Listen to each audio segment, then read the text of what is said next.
Jorge, muy buenos días. Hola Selena, buenos días. Gracias. Un abrazo a todos por allá. Gracias por atendernos esta llamada. Y bueno, platicar sobre esta emblemática fecha del 1 de mayo, porque sabemos que las batallas de los trabajadores continúan. Sin embargo, pues estas con el paso del tiempo se han venido transformando.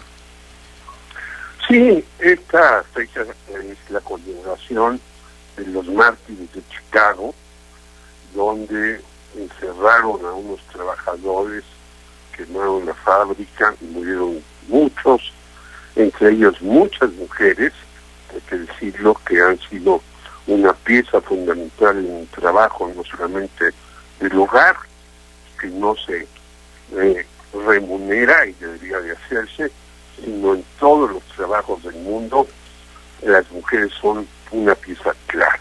Por ejemplo, en Japón, las que sacan las perlas del fondo del mar son mujeres, únicamente.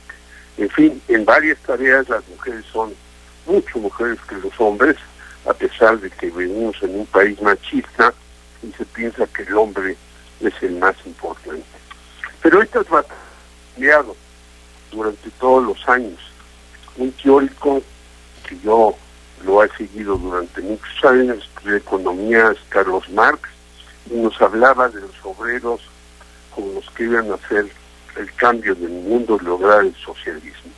Eso no se pudo porque justamente la revolución se inició en Rusia, que era un país más campesino que de trabajadores, y luego todo se fue desvirtuando.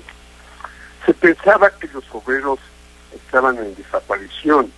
En fechas recientes nos hablan de que hay más trabajadores que antes, muchos más. Pero, ¿qué sucede con el trabajo? Que actualmente el trabajo es más informal que un trabajo normal que era antes. Por ejemplo, están afiliados al Instituto de Seguro Social, según cifras de ellos, cerca de 22 millones de trabajadores. Pero tenemos a 32 millones en la informalidad. ¿Qué quiere decir esto? Que no tienen seguro para la salud, que no tienen Infonavit, que no tienen planta en el empleo, que no tienen prestaciones de vacaciones y demás. Y en eso estamos muy metidos, por cierto, los periodistas. Uh-huh. Los periodistas no tienen muchas de esas prestaciones. En algunos países, yo he recorrido hace años países diferentes, o hay un sindicato de periodistas o hay un colegio de periodistas. En México no tenemos ni otra cosa. Yo fui presidente de una agrupación que se llamó Unión de Periodistas de México, que tratamos de organizar a los periodistas en el país, y no tenemos eso. ¿Qué pasa con los trabajadores informales? Que son muchísimos, y que después de la pandemia aumentaron exponencialmente. Así es. Que estos tienen muchas veces trabajo desde su casa. Uh-huh. Y uno diría, pues qué rico, porque trabajar desde la casa de uno es una maravilla, ya que puede hacer unas cosas en su casa. Pues no es tan sencillo. Generalmente este tipo de trabajo es un trabajo todavía más esclavizado. Así es. El trabajo de ir uno a una empresa. En la Ciudad de México y en el Estado de México yo veo zonas que hacen 4 horas de su casa al trabajo o del trabajo a su casa. Yo viajaba mucho en metro, ahora luego menos, y veía que iban personas de adelante de Ciudad Universitaria hasta el metro Buenavista y ahí tomaban un camión. Y entrevistando a varios, los trabajadores, sobre todo albañiles, personas del comercio, etcétera, me decían, pues hacemos 4 horas entre 2 de ir al trabajo y 2 de regreso. Bueno, se suponía que los estamos aquí en nuestra casa trabajando, lo hacemos con menos tiempo y tenemos mayores posibilidades. No es posible porque hay una vigilancia de la empresa a través de las pantallas muy grandes.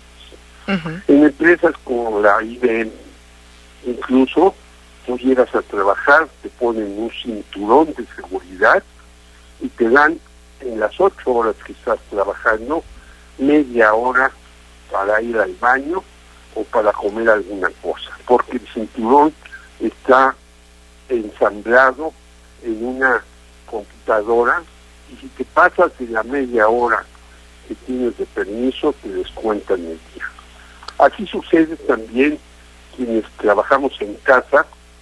Yo lo hago más fácil porque doy clases en la universidad y soy colaborador de varios lugares, aparte de mantener mi gestión de Periodistas Unidos con mi hijo Alejandro Meléndez Ortiz, y es más fácil. Pero el trabajo en casa es más esclavizado, peor pagado y con un deterioro de la salud, sobre todo los ojos, en las piernas, en las articulaciones, porque a veces no te puedes parar.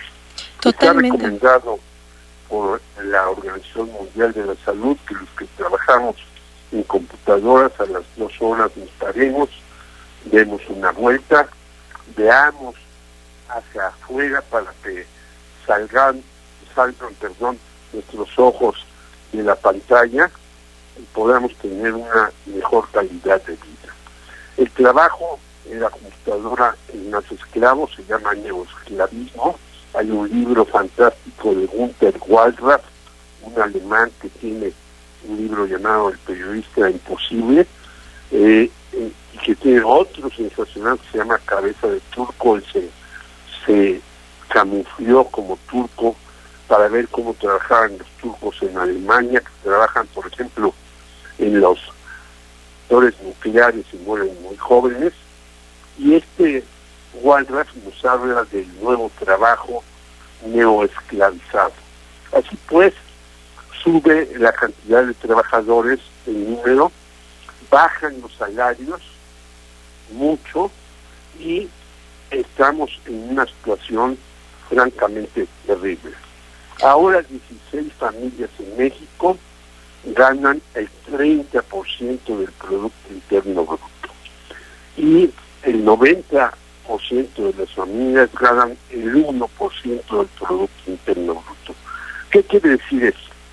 Que la polarización del ingreso es mucho mayor y que además a los que yo les digo a mis alumnos cuando doy clases en la Facultad de Ciencias Políticas, si quieren estudiar para periodistas, prepárense muy bien, que en muchos lugares no solamente están despidiendo, sino van a desaparecer los medios impresos.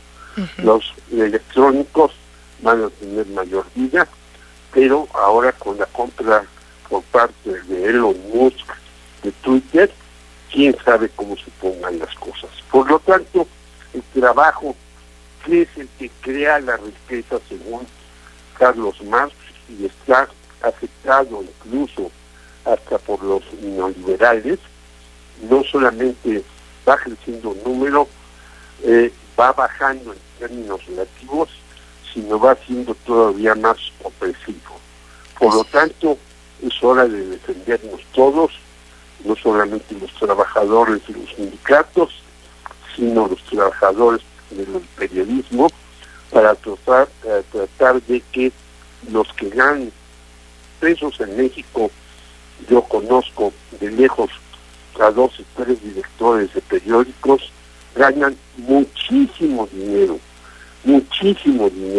hacen siempre homenajes a las mujeres periodistas, a los periodistas, pero ellos no dejan de ganar dinero. Mientras tanto, sus empleados, por ejemplo, en el periódico El Universal, les redujeron el 50% de su salario, porque si no, según el director, no podía el periódico salir adelante, que era un periódico que imprimía más de 100,000 ejemplares y ahora imprime el 20% de ese tiraje que tenía antes. Y qué interesante, Jorge. Márquez, ¿perdón? Perdón, qué interesante, Jorge, cuestionarnos ahora sí que las nuevas complicaciones que tienen los trabajos, sobre todo con la digitalización, que ahora con aplicaciones como WhatsApp, incluso en ciertos trabajos, ya no tienes una hora de salida. Pasa tu hora de salida y aún así tú sigues trabajando a través de estos dispositivos móviles y es un tema que no hablamos, es un tema del que las personas se han normalizado tanto o incluso el cambiarle el nombre, ahorita que nos hablabas de la informalidad y sobre todo en el gremio periodístico, que muchos denominan, es que soy freelance, pero también en el freelance pues no tienes derechos y sobre todo que hemos visto que se ganaron tantas batallas históricas y ahora pues ya no se habla ni siquiera del tema. Así es, el freelanceo parece muy bueno, ¿no?